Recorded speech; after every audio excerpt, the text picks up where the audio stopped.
Hello, everybody. Happy Thursday.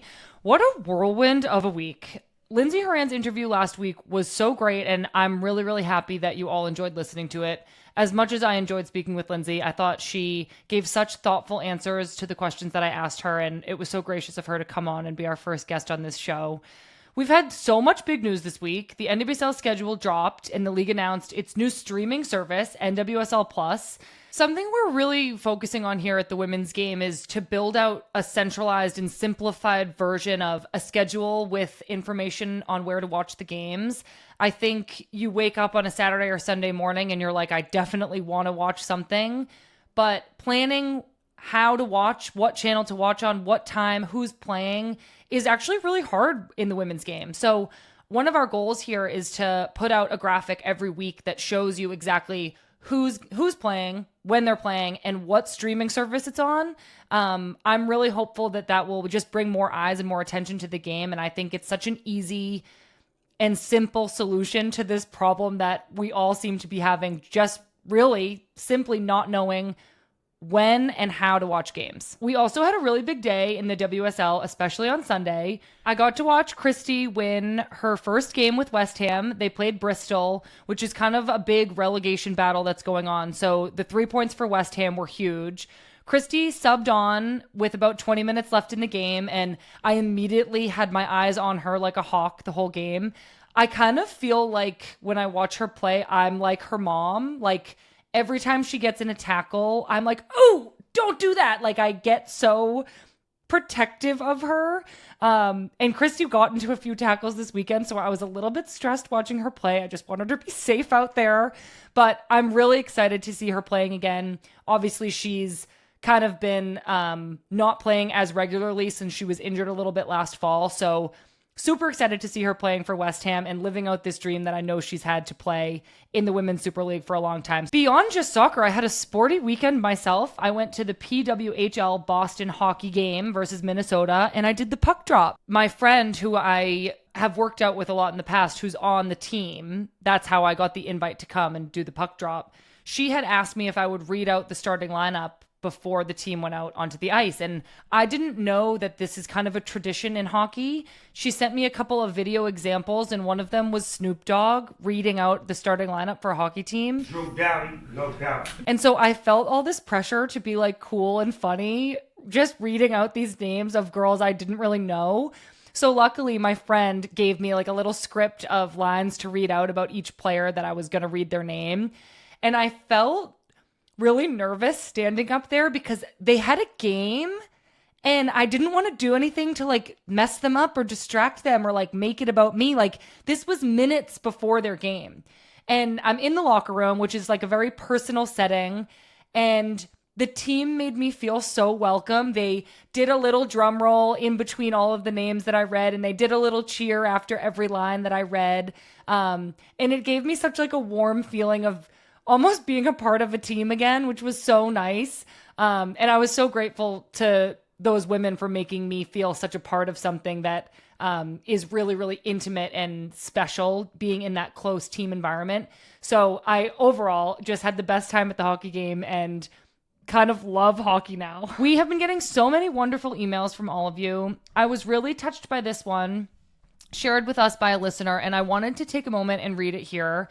I'm going to leave out their name for privacy, but my hope is that this person and everyone who hears this will feel a little bit more connected. So this is from a listener. In 2023, I suffered a very severe concussion. It took away my ability to do many of the things I loved, and I missed out on many things that I was working towards. It's been a really hard road getting back to who I was, and I often feel extremely isolated. Listening to what you had to say in your retirement announcement regarding missing those connections you once had really resonated with me. It made me feel a lot less alone in my own grief of my past self. Our situations are so different, but you opening up about your experiences has truly made a difference in my life. And it's made those days where I wonder if I'll ever be able to do the things that I once did a little easier. I am beyond excited to see your new work with the women's game. There is a dearth of quality content on women's football, and so every time I see new initiatives being created, I'm eager to interact and support it however I can. I am like so honored that people are sending in messages like this. I think that as some of us know, being injured or being hurt and having this version of yourself feel distant or like it's been taken away is so difficult. And so I really just want to thank this person for writing in. It makes me feel really connected to you all as listeners to read things like this. And so I just wanted to share. We have such a great interview with Mal Swanson coming up. Honestly, this was kind of a hard interview for me to do. I mean, I care about Mal so much, and I had to ask her about her traumatic injury that she got right before the World Cup last year. And I know that her kind of graciousness and generosity with sharing her emotions and what that was like for her at that time will come through in this interview, because Mal is just such a special person. And I feel really, really honored and grateful that she gave her time to come on this show and share these really difficult moments with us. Having my friends and colleagues be so generous with their time and to be so open and vulnerable on this show already is something that I really am not taking for granted. And I'm so appreciative of their willingness to contribute to this platform. Mal is obviously a world-class player, but she's also an incredible friend and teammate. So with all that being said, enjoy this interview with Mal Swanson. Today, I am so excited to be talking to Mal Swanson. Mal is just 25 years old, and she's already cemented herself as one of the best forwards in the world. She's a pioneer for young female players today. She got her first cap with the US Women's National Team when she was just 17, started playing professionally in the NWSL at age 19. Her cleverness on the ball, explosive quickness to beat defenders 1v1, and joyful celebrations after scoring goal after goal have made her pretty much everybody's favorite player to watch, and she's always been one of my absolute favorite teammates. Mal is thoughtful and kind, and she is committed to keeping standards high in training, which I love. Mal is a 2019 World Cup champion and currently plays for the Chicago Red Stars of the NWSL. She just signed the most lucrative deal in NWSL history with the club, a deal that will keep her there until 2028. Mal, welcome to the women's game. No, Sammy, thank you. I'm so excited to see you. I haven't talked to you. I know, it's been so long. I know. Oof. Mal, Yeah. when you first came onto the national team, you were so young and so precious. I was just talking to Rose about this today. Do you remember dancing to Selena Gomez, Can't Keep My Hands to Myself, with Rose in front of the entire team at your first camp? Yeah, I don't know. I don't know why we did that. That is could you imagine? No, you guys I don't think I would do that now.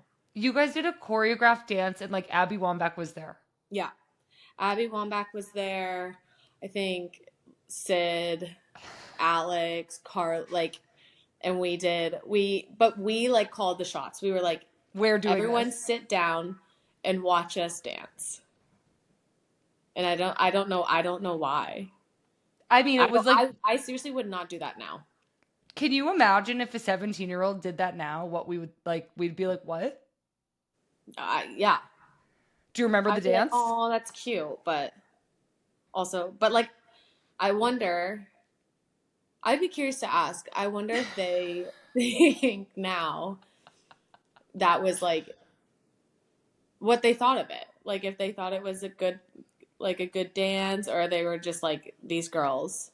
Yeah, I don't really know what they thought of it, because I was also kind of new, so I was just wow, these girls are brave.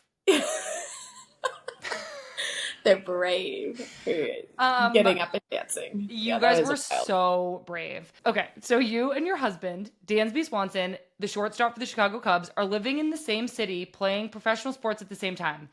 Can you tell us something about your life together in Chicago that has nothing to do with sports? Oh, yeah. Okay, this is a good one. So there's a dog beach here in Chicago. We take our dog in the summers to the beach, and we thought she wasn't really gonna like it, because she doesn't really like this water, this and that. She loves it. It's the best thing ever. And then there's just a bunch of dogs running around, and you literally just sit there while these dogs are running around and enjoy the sun. Some people get in the water. It's the best. It sounds like heaven. Yeah. And then the food in Chicago is amazing. Okay. You can never go wrong with a restaurant. I love that. I mean, are we talking not deep dish? We're talking other foods. No, anything. But Dansby, I mean, he eats. I think he has a deep dish pizza once a week. I love a deep dish pizza. It is pretty good. Pretty good. Where do you guys get it from? I think. Oh, I'm gonna butcher the name. Is it Lou Lou Malnati's? yeah. I know what that is. I think I so. know what that is. But like there's like better deep dish pizza around. I know. Like there's like authentic deep dish pizza. We I just need to know. find it. So Yeah, hopefully you guys will people can find like it. give You me guys some will find reps. it. So you're from Colorado, so I don't think the cold is bothering you that much in Chicago. Is there anything else about the two places that are the same? The cold here is way It different. is. Um yeah. I mean, when it gets if it's like 30, like that's fine with me. I really don't care. But like if it gets into like the teens and stuff, it like is pretty brutal. But I think the worst thing about the Chicago weather is that the sun like doesn't come out in the winter I know. so far. I I mean, I've been here for 2 days and this I haven't seen the sun. But in Colorado, growing up, like it would be super cold, but it would at least be like sunny. Yeah, we're just further north, I think. I'm going to talk science, but so it like gets dark earlier. No, it literally like the sunset is at 4:55. Yeah. And I know that specifically because I looked and yesterday it was at 4:53. And someone told me that next week the sunsets are like going to be in like at like 5. Great. It's It's going almost to go summer. up. Yeah. Yeah. One of my teammates was like, we were walking into the stadium and she goes, yeah, only 50 more days till summer. And I was like, great. Great. That's not that Or, bad. I mean, 50 seems a little Yeah, short, that's but like a I'll month and a take it. half. Yeah. Okay. Yeah, maybe she was wrong. Okay, Mal, we are going to get this hard part out of the way. Last year, you had one of the most awful moments in sports. You got injured months before the World Cup in a friendly game with the U.S. women's national team against Ireland.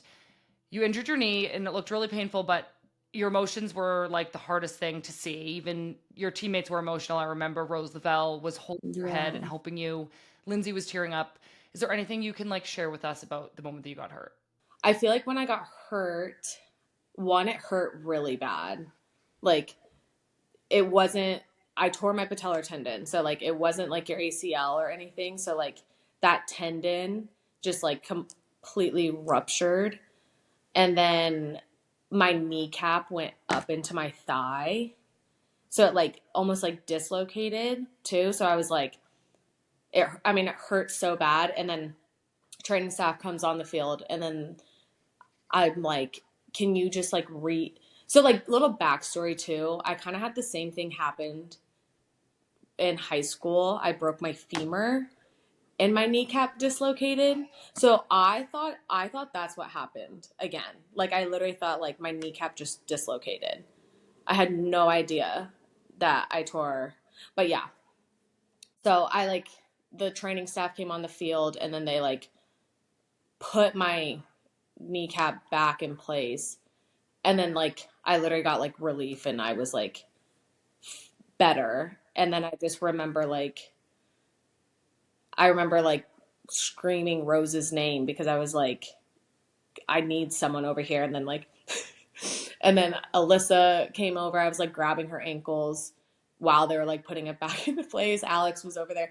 Crystal was there for a little bit and then I think had to like tap out because like I mean my kneecap wasn't in place. But yeah, it was, I mean, yeah, that the first initial part, I was like, I thought I just dislocated my kneecap. And I remember getting carted off and I like asked the guy, I was like, hey, can you just check if my patella tendon's like intact? And he was like, yeah, it looks good. And I was like, okay, great. What a nice I'll guy. meet the team in, I think St. Louis it was. But yeah, Oh, Mal, I know. I'm like so sorry. That is like it's I think I had to stop watching the game after because I was like so rattled. It was so hard to watch, Mal, and only part of that reason like is because you were just in such incredible form. You were scoring goals, you were playing beautifully, Oh, and I thanks. like love you so much as a person. To see you in pain, it was like horrible. You were playing Yeah, with so much joy and you had like big picture, you had carried yourself out of this spell where you didn't go to the Olympics in 2021 and you were just back to being you, right. one of the most Yeah, informed players in the world. When you learned that you had torn your patella and the timeline on that, yeah. how did you come to terms with that? Yeah, I so I literally like got surgery 2 days later And I mean, I was like, I'm gonna be at the World Cup. Like there was like no chance that I was not going to be. And I literally was like, yeah, I'm gonna be there. And then I don't think a lot of people know this, and I guess I'm just gonna share it. But I ended up having an infection in my knee like a week and a half later. So basically I got surgery, and then a week and a half later, that second surgery, I had to go back in. And when I went back in, I was like, have you ever heard of septic joint? Yeah, like that's what I had. Which is really serious, and like life could be life Yeah. threatening. Yeah. It was like it was really bad. Um so they like had to do like basically like kind of like an emergency surgery to try and get this infection out because it was like starting to like I didn't want to say it was starting to take over my body, but like I was like very, very ill. Um, so yeah, they had to go back in, clean it up, this and that. And then I think like I think after that, that's when I knew I was like, yeah, I'm like World Cup. I honestly didn't even think about playing after that. I was like, I literally just need to like feel better because I was so sick. Oh my Yeah. gosh. I know. I was on IV antibiotics for like 6 weeks. Yeah, I had like a pick line in. It was awful. It was like literally the worst thing ever. Um, but we made it through. Yeah. And this was April. So this was Yeah, 3 months before the World Cup about? yeah. I think I like did. I did like before I had my second surgery. I like did like the math and stuff, and I was like, oh, there's like 4 months that I could like. I think 4 months until like the final or something. But yeah, but after that second surgery, I was like, literally, I Focus on other do not things. care. Like Yeah, focus on like my I health literally, first. Yeah. yeah, literally, like being able to wait, like be Yeah. awake. Oh my gosh, Mal, that sounds so traumatic I and know. terrible. I'm really sorry that happened to you. It's awful. It's okay. I know that we're in like totally different situations and times in our career. I'm way older than you, but even for me, like missing the World Cup due to injury was really difficult. And it was really hard for me to watch the games. The first game I actually watched by myself and I felt really like numb. I felt in my heart like I was cheering for the team and when they'd score I like wanted to have this like burst of excitement, but I almost felt like I had to distance myself from the emotion of it because I didn't really know what was like lurking under the surface if I let all of that come up. Could you watch the games? Like, was it hard for you? So I remember the first game. I think I watched half of the game, and one of my best friends from home, we played together growing up. She was getting married. So like I didn't really watch the games that much. Well, one, they I know. were way early in the I know. morning. But like I would definitely watch like the shortened like Yeah. replay or whatever. But yeah, I didn't really watch. I feel like it would have like hurt too much. But like that doesn't mean that I wasn't like completely fully supporting. But like I didn't what was the last not the Sweden game. There was one that The what was net who they played the before? Netherlands game. Because I remember Lindsay scored, and I was like I pumped. know. I Yeah, feel like it was like a really complex situation and I totally know what you mean. Like of yeah, course you're rooting for them. I love them. I'm cheering for them. right. I want them to win. It was Yeah, just they're our also so friends. hard. Yeah, I yeah, totally understand that. And I being injured is like it's so isolating and you can feel really alone and in my experience there's almost nothing that yeah, anybody can say that's like the right thing for them to have said. yeah. Right. So with that said, I do really feel for you, Mal, and I'm really Yep. excited to see you back playing happily Thank whenever you're ready. We're all rooting for you. So how is your knee now and is there anything you can share about your timeline, and then we're going to move on. Yeah. My knee is good. I am in training. Yeah, just yeah, training. I feel like it's weird because it's like I like will talk to people that have are coming back from like major surgeries and injuries and they're just like it just takes time And I like didn't ever really, I was like, no, it doesn't. Like, I'll be fine. No, it does. It takes time just to like get like little things back, you know? And, but no, I feel good. And I'm like thankful for like the support and like the medical staff that I had, kind of like supporting me throughout the whole thing. That's amazing. Well, I'm glad that that chapter is over. We're very excited for the next Yeah. chapter for Mal. The national team is back with the Gold Cup on February 20th. They'll be prepping for the Mhm. Olympics, which are this summer. Do you feel like that's on your like radar, or are you trying to have some time in preseason with Chicago to get back to this full fitness? Yeah, I think, I mean, really, like, whatever the team needs, like, I'll do. And I think um, what's nice is everyone's on the same page of, like, whatever the time, like, the timeline is best for you, like, do that.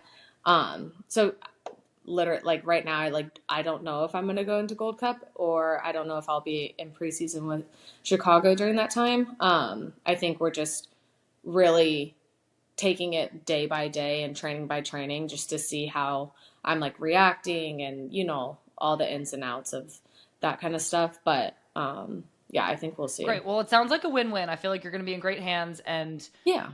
doing great either way.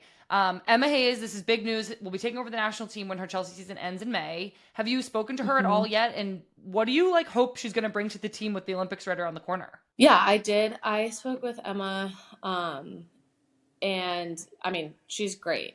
I think she brings in this energy that people are really excited about, and like, um, I think what she's done at Chelsea is like literally amazing and is one of a kind. And I think just her coaching style, I think it's going to be a really good fit for the group. That's awesome. Everybody that I've talked to about it seems really, really excited about her. So Yeah, I'm like which thrilled is for the like so team. Yeah. nice. Yeah, which is so nice because that's like how it should be, is like everyone, like you bring in a new coach and everyone is like, literally everyone that I have talked to is like excited. Yeah. So, That's like so nice to hear. I want to rewind a little bit. This is like I love this memory. You got your first cap for the US Women's National Team in 2016, and I remember we like subbed on the field together. We were playing Ireland, and I don't know if I've even told you this. I was like trying to help you because I was like, oh my gosh, she's so young. She's going to be nervous. It's her first cap. So I was like, Mal, you're going to be great. Just go out there and be you, and we have your back. And you literally weren't nervous at all. You were like, okay. And you scored like immediately. And I was nervous.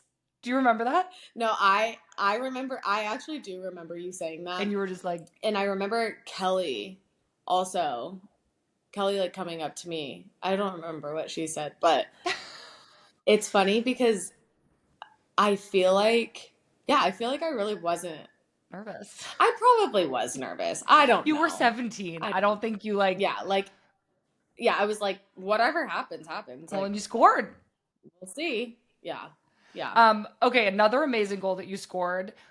Remember in our first game of the World Cup, we both scored our first World Cup goals. Oh, yeah. I know. Do you remember being like not knowing if you should celebrate or not? Because remember we had like run up the score kind of, Yeah. everybody was mad, but we didn't know that yet. Like, can you Yeah. talk us through that goal? Do you remember it? I remember it was like, I took a touch around the keeper and literally, I was like, if this does not go in, then we're in trouble. But then, yeah, I feel like, I mean, I you can know. only score in a World Cup. I know. Like, I'm sorry, like, yeah, I wanted to celebrate. That was I know. It exciting. was It was so exciting. exciting. And like, we were all like, yeah. I remember going over to the sideline and like everyone's like, like, yeah, I know. And we're I gonna still look celebrate back that. on that game and like our bonding in our celebrating as like one of the happiest moments of the tournament where we were Yes. just like, Yeah. we're gonna do it. Like we can do it. Yeah. And we were all so happy. Right. Exactly. I know. I Exactly. love that. Um, Okay, so you've been on the national team for so long and you're so young. You've been such a star. You're like in commercials. You have appearances. You're like one of the faces of women's soccer. What do you tell yourself when the pressure like kind of adds up? How do you handle that? I don't really think about it. Great. Keep I doing know. that. I know. I feel like I had to like kind of learn. I had to learn because like when I first, like when I first got on the national team, I was just like la da dee, la da do, like just being me and like competitive, but also like playing well. And then I feel like there's a time where it was like, oh, and then like all the eyes were on me. This was being said, that was being said, and then I feel like that kind of started getting to me, and I was like, that's not who I am, and that's not me. So I, and then I feel like the past few years I've like learned kind of like how to handle that.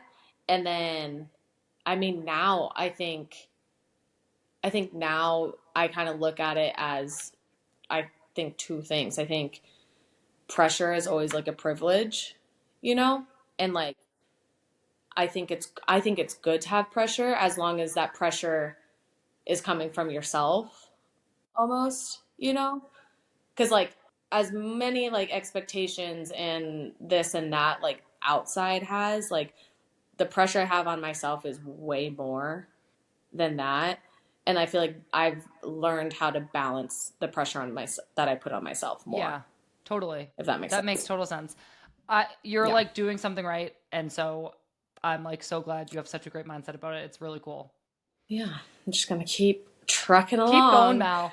Mal. Okay, let's switch to club and Chicago, which is super Mhm. exciting because we have huge news. You just signed a 5-year record contract with the Chicago Red Stars, totaling over $2 million. Congratulations! Thank After the you. year that you had last year with your injury at like such a terrible Mhm. time, was signing this deal like a moment where you felt some stability and like a vote of confidence? Like, okay, I had a tough year and now here's this great thing, and like here we go. Yeah, I mean, I look at the contract and I'm like, obviously Dansby's here for 6 more years. So I was like, no offense, I don't want to do long distance. Like we did that, it's hard. And I think what Chicago and our ownership group they're building and everything is like super special, and I've had those conversations and stuff, so which helped in that decision as well. But yeah, I feel like coming off of last year, I I honestly like, if I'm being completely honest, like I just wanted to like play again, and like just be able to compete. And I mean, the league is growing so much. So just to be able to like compete and be a part of the growth in that, I think is special. And I hope that it just like continues to grow and continues to evolve because that's what everyone deserves. Yeah, for sure. Well, I wanted to bring up your new ownership group. The Chicago Red Stars were just bought by new owner Laura Ricketts of the Ricketts family, who also own the Cubs, for $60 million at the end of last season. And last season, Chicago had a tough year. They came in 12th, but it came after years of them being always near the top of the table. They made the final in 2019 and 2021. So, what are some of those things you've like talked to the ownership about improving the club and getting you guys back to the top?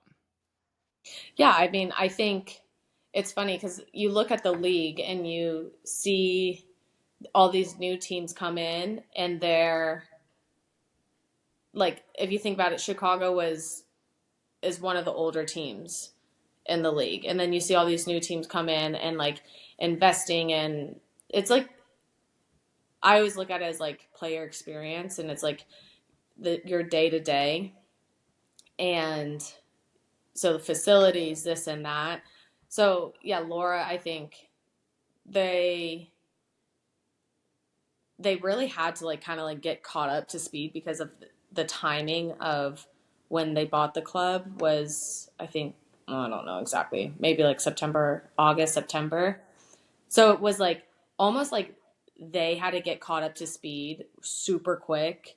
And I feel like Chicago in the past years we have been so great because of the players and like our training environment. Like we made it super competitive, and but I think it's no secret that that kind of just like started to dwindle out. because of various different reasons.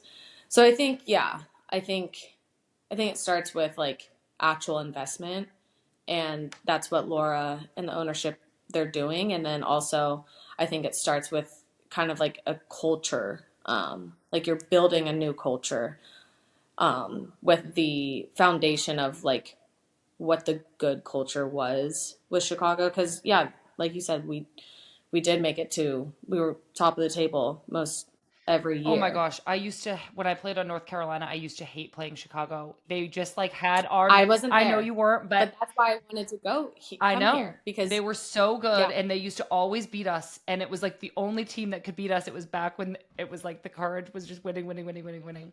yeah, yeah. So unfortunately, you guys have lost some like regulars Chicago native Casey Kruger, center back Tierna Davidson, and Aaron Wright, who played for the Red Stars over 150 times since 2015. But you still have you and Alyssa. And I've always seen you as a player who's really able to shoulder the burden of like making sure standards are high. You're young, but you were a leader immediately. Do you feel excited about that opportunity to step up and have more of a leadership role? I've always been the type of leader to like kind of like lead on the field. I think all of the off the field stuff, I'm very like, go ask Alyssa. Um, but because she handles that much better than I do. But yeah, like all the off the field stuff is more it's not really my style, but like I like to like obviously like goof around with my teammates and have fun and this and that, but I feel like leadership for me is more on the field and kind of like how I'm carrying myself day to day because yeah, we do have a lot of new players and a lot of rookies. So I think it's important basically just to like set a good example. Definitely. Well, you're like a perfect example for other people to look to. When I first met you when you were 17, like you obviously weren't shy. You were dancing in front of the entire US women's national team as a teenager, but you were young. Now you're 25 and you've been through a bunch of adversity. Like even before this injury, I know you've been through a lot and you have the experience of a much older player. You're a leader. You've already played in huge moments. You've scored beautiful goals and you're one of the most feared forwards in the world with your whole career still ahead of you. You just signed the richest contract in league history. I'm so proud of you. I'm so excited to see you continue to grow. Okay, this one's fun.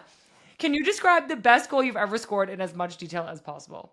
We were playing, this is before the World Cup. We were in Denver and we were playing Australia. I subbed in to the game and do you remember Alyssa punted the ball and I ran onto it and like lobbed it over the keeper. I don't know why that one always sticks in my head, You know, the but one that sticks in my head is when you legit dribbled the whole team in the NWSL against oh, Kansas yeah. City.